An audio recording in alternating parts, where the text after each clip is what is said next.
what has happened with the climate change discourse is it's either classically discussed from the scientific jargon perspective, or it is discussed as an issue that will happen in 50 years or 100 years. And people say, what will I be doing in 50 years?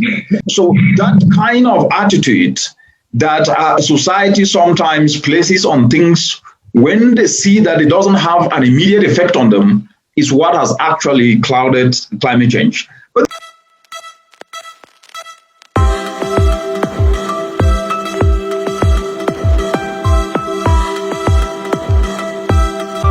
So hi guys, and welcome on this new episode of Green Talk. As I told you today on Green Talk, I'm receiving Dr. Richard Munang. Hi Doctor, and welcome on Green Talk. Thank you for saying yes to this. Thank you very much, Lisa, for having me. It's a great pleasure to be here today. It's my pleasure. So the very first question, can you briefly introduce yourself?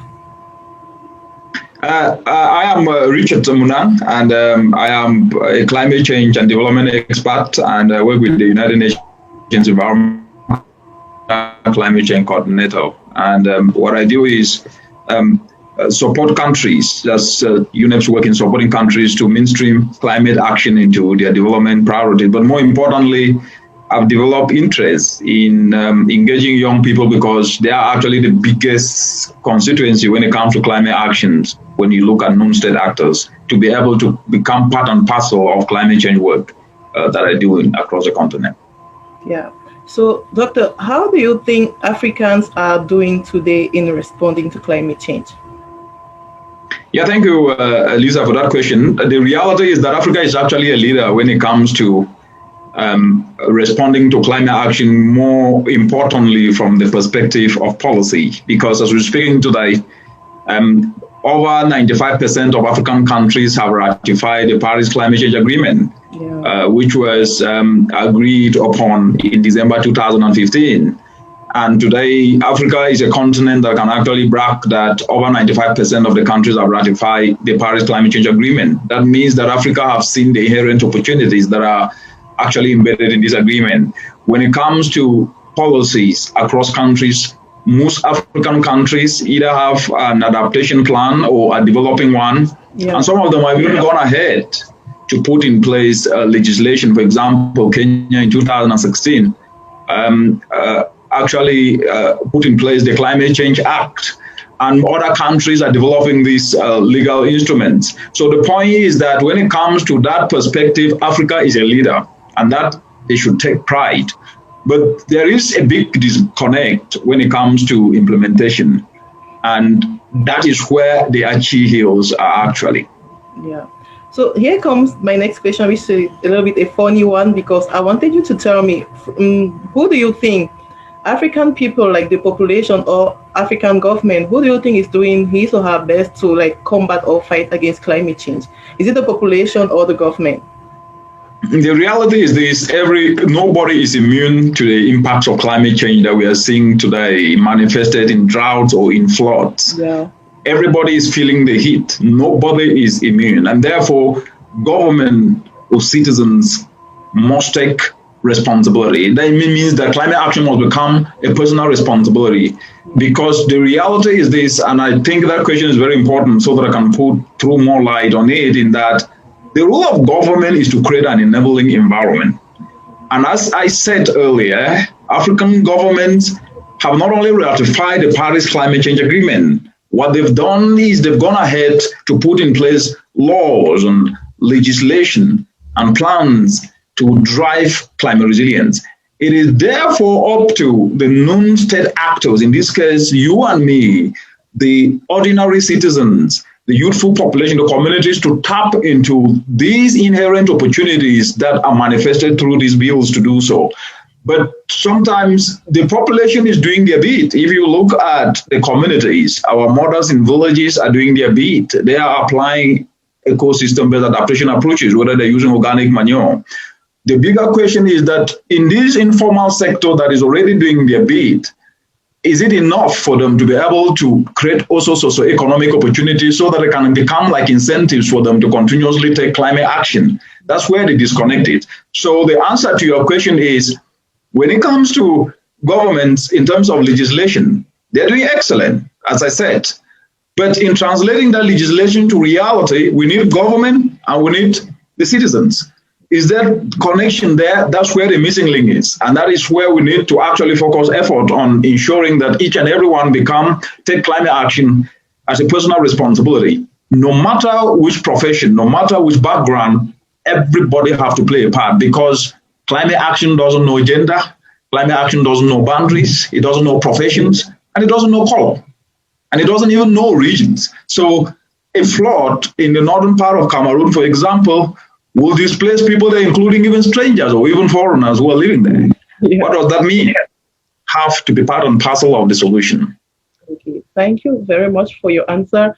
You were talking about policy at the beginning of your introduction. How important do you think policy is for a government or in this renewable energy sector? Policy is very, very crucial because policy is the biggest driver of change. And without policy, because policy is pretty much a signal that it's an incentive that actually obligates people to do something in a particular way. And if you don't do it, then definitely you have repercussions for that. In this case, the policy giving direction on what needs to be done, whether it is policy to ensure that there is a practice of climate smart agriculture in Cameroon or in Africa, where most African countries have climate smart agriculture, or whether it is in the energy, where most of the countries in the continent. The beauty is that with the Paris Climate Change Agreement, climate smart agriculture, what is also called sustainable agricultural practices, and clean energy constitute in most countries 70% of their NDCs, their nationally determined contributions. And in the case of these countries, there is what is called fit-in tariff. And in those fit-in tariffs, which I've read most of these policies, they're actually giving tax rebates and incentives to those who carry out actions that are aligning to what is in those energy policies. So the point I am trying to make is policy is crucial. It is important. African countries do not necessarily lack policies. People have even jokingly said that African countries are cemeteries for policies. And that's to an extent is true. The policies gather those on shelves in offices, but no implementation. So when you look at the energy dimension, there's no absence of policy. The issue is that energy sometimes is looked like a standalone, which in reality, energy is supposed to be an enabler of transformational development. And therefore, looking at energy as an enabler within the transformational agenda of a country becomes very, very important. But the way it's currently being looked now is like a standalone. And that way, we think about big infrastructure, big hydro dams, big clean energy solutions, forgetting to know that there are certain aspects within clean energy that are even captured in the feed-in tariffs in countries that young people can focus on. If you take Africa, have 365 days of sunshine. That's a fact. Secondly, if you look at the agro value chain, Africa is losing over 48 billion US dollars as a result of service losses. Why? Because there's lack of value addition. But young people can be incentivized to develop simple clean energy solutions like solar dryers that can help a mother in a village dry her vegetables, dry her cassava, dry her rice. That will not get spoiled, but at the same time will be able to be sold for higher amounts of money because the quality is not compromised. So the point I'm trying to make is that energy in the continent today has been thought through and discussed from heavy power, hydropower, driving heavy machinery, but forgetting to know that to bring it to scale, we need to also look at it from how it can be very useful to the common mother in a village. Yeah, you were talking about feed-in tariff. I personally, I'm working on feed-in tariff right now, and I really know how important it is, especially in this renewable energy sector. So, Doctor, with all what we know about climate change, and you were telling me how great African people are doing now to fight against climate change, why is it so difficult for people to believe that climate change is real? Why is it still this difficult? Firstly, it's been the discussion around climate change sometimes is so abstract. It is not relatable to the realities, because one thing with human beings is that if they don't see an immediate threat to anything, they don't really care if it doesn't affect their daily life, or if it doesn't affect them to put food on the table immediately. And also, what has happened with the climate change discourse, it's either classically discussed from the scientific jargon perspective, or it is discussed as an issue that will happen in 50 years or 100 years. And people say, what will I be doing in 50 years? So that kind of attitude that society sometimes places on things when they see that it doesn't have an immediate effect on them is what has actually clouded climate change. But there is good news. The reality is that a long distance issue discussed as if it was happening in 50 years from today has moved to the present. We're seeing floods and droughts. We're seeing cyclones displacing and killing people and destroying property across all countries in the continent today and the world. But we're also seeing that there is an opportunity in taking climate action, which is an investment opportunity. No sector of society, especially the sectors that drive economic development, I'm talking about the agro sector that employs over 65% of the entire workforce in the continent today, that contributes to over 32% of most GDPs in countries. That's the most vulnerable sector. That then means that climate action is no longer just an environmental action. It is an economic opportunity. It is an economic action. And therefore, climate action is the best economic policy for each and every country to seize. It will not only reduce, if you take, for example, today, over 600,000 Africans die each and every year as a result of indoor pollution. That's a health issue. That's an environmental issue. That's an economic issue. Yeah. But if countries were able to incentivize so that people can move away from charcoal, it will not only be saving forests, protecting forest ecosystems, but it will actually be reducing a health burden on citizens, which is indoor pollution, to now move to fuel briquettes, for example, which can actually be done, and it's been done by young people across the continent today, by turning waste to briquettes, creating employment for those youth. That's an economic opportunity. Reducing indoor pollution by making sure that mothers are now using briquettes to cook, not firewood. That is a health opportunity. And at the end of the day, the economy moves, people are healthy, and the environment is protected. So the overarching point is the discussion around climate change must move away from the classical, siloed, scientific jargon perspective and long-distance issue to be discussed through the lens of socio-economic opportunities. People are related to what can put more money in more pockets, food on the table, before they care about anything that is secondary. And I think that has been the disconnect that has actually made the discussion around climate change sometimes difficult. Okay. So let's talk a little bit about the Sustainable Development Goals. So I have this question I really wanted to ask you. We all know that the 17 Sustainable Development Goals are all important, like for all of us. But if I ask you, this is Africa, these are the 17 Sustainable Development Goals.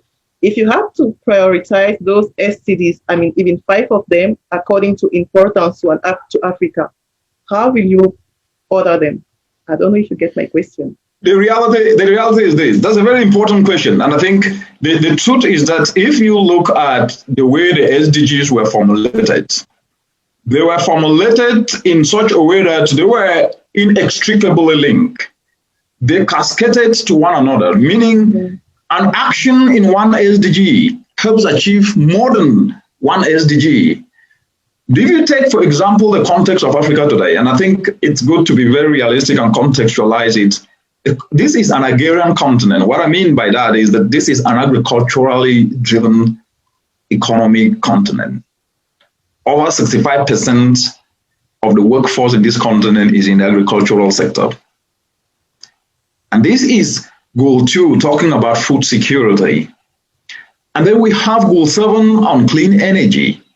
And then you look and ask yourself, what is the biggest problem of Africa? I want you to contextualize it so that you see which SDGs I am trying to talk and how they connect to the broader achievement of all the 17. If you look at the biggest problem in Africa is post-harvest losses, especially in the agro-value chain. The continent loses $48 billion each and every year. That's even from the conservative perspective. Why? Because of lack of value addition. If clean energy is actually utilized and leveraged to add value to what is produced, it means that $48 billion will be reversed Those are and jobs will be created not only in the clean energy sector, but even in the agro value chain. Here we're talking goal 8. And when jobs are created, people can put money in their pockets and put food on the table. Poverty will be put on the run. And because people can eat and eat healthy food that is grown using nature-based approaches, not chemicalized application of fertilizer that destroy the soil, it means they're healthy. And agriculture is also a sector that is gender sensitive, meaning if you address agricultural sector in an inclusive way, goal 5 on gender parity will be achieved. And as a result of all this, if you can then be able to utilize clean energy, kids are reading using electricity that is tapped from solar, they can then be able not only become enterprising, but study. That's goal 6.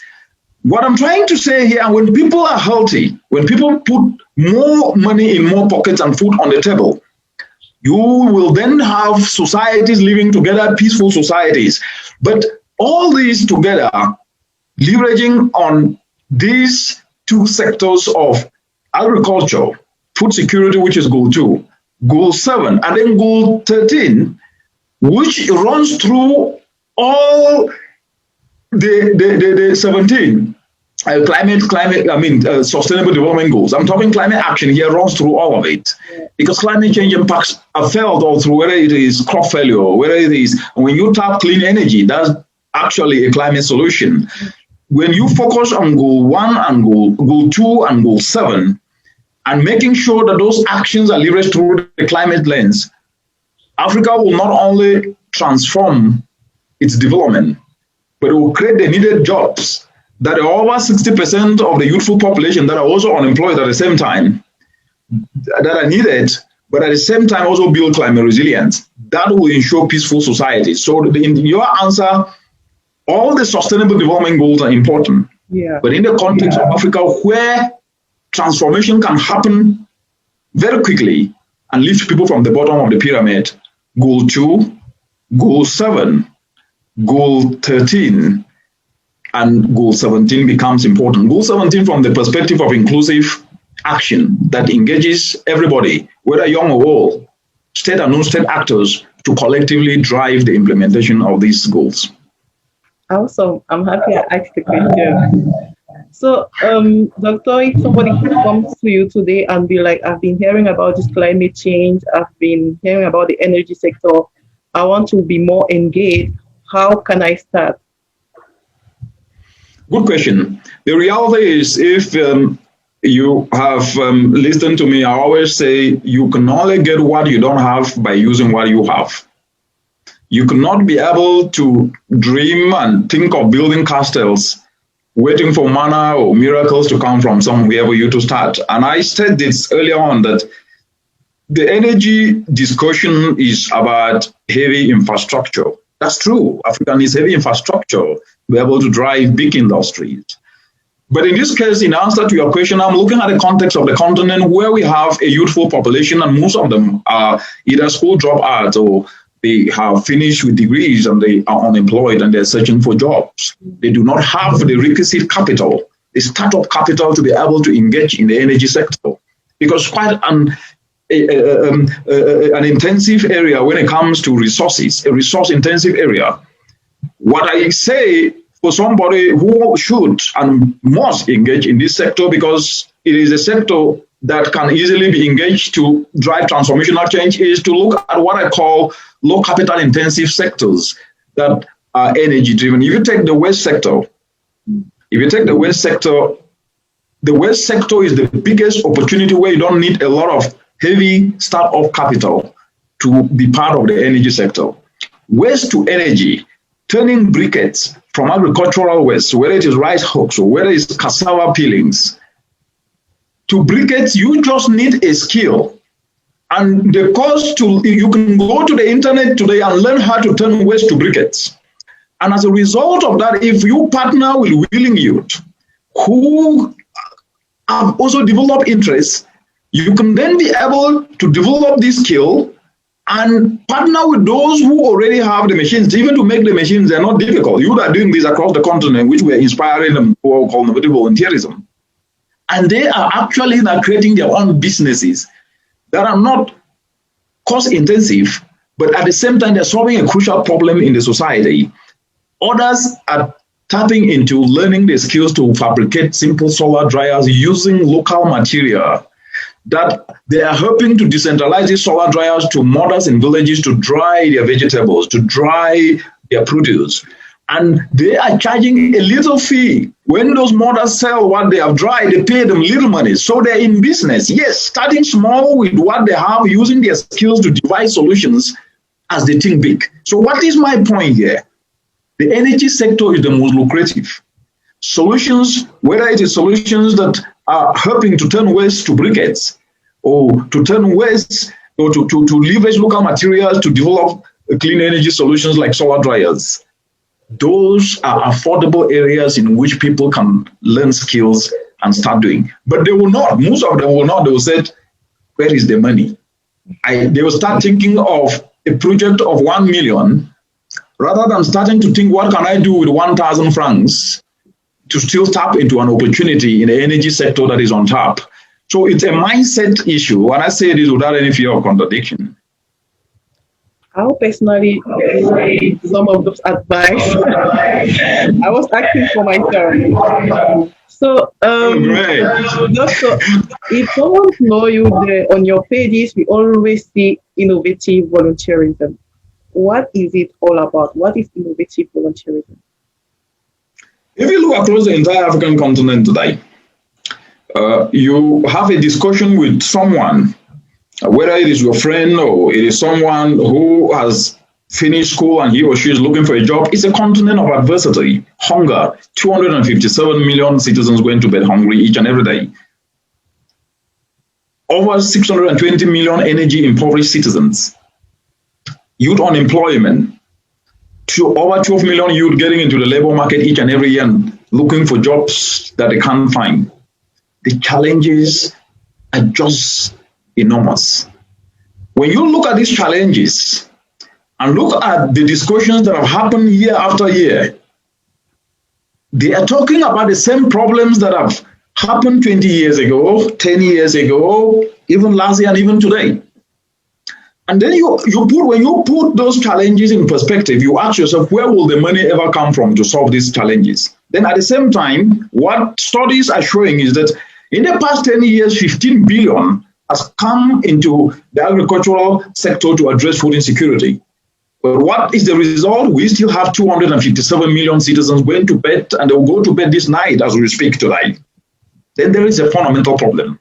It's not only lack of money thereof that is the problem in the continent. It is a mindset issue. And therefore, we need a different approach to be able to engage and inspire people to see beyond themselves that they are the solution providers and that they need to move away from complaining and start to see how they can solve problems, to solve community challenges, but at the same time, in the course of solving those problems, build their skills and also generate revenue as a result of doing so. But that needs somebody to be inspired. That needs somebody to think in the mind of collectivism, not individualism. It needs someone to think in the mind of selflessness, not selfishness.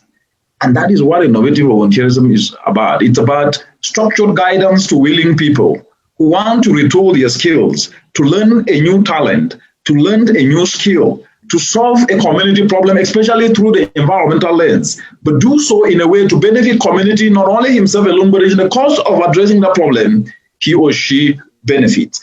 That is the hallmark of what innovative volunteerism is all about. And across the continent today, living on that spirit, because what we noticed was, I actually noticed that addressing one of the biggest gaps in the continent, we focus so much on material resources and forgotten the biggest resource that we have as a continent, which is people. Unless people know that they are the ones they need, then definitely we will be chasing the wind. And to make people know that they're the ones they need is to inspire them to self-believe that they can be able to do something. And once you collectively engage people, their power is unmatchable. Thank you very much. Doctor, you also know, I personally know you as a motivational speaker too. Where does the end with to motivate people where is it coming from? Is it coming from a personal experience that you needed someone to boost you up and there was nobody and you were like, one day I'll motivate people so they are not like depressed or they are not in the same position as I was? Where does the envy come from? Very important question. Thank you for answering that, Lisa. I grew up in the northwestern part of Cameroon in a small village called Jingwing. And I grew up in an impoverished home. And I'm not the only person who grows up in poor homes. People grow up in poor homes across the continent. But being poor is not a crime. It is not punishment. I went to school without shoes. That's not a crime. But the point is that what I went through, I noticed that a lot of people give up as they go through challenges, but forgetting to know that challenges are disguised opportunities. And I put this in my book, Making Africa Work Through the Power of Innovative Volunteerism.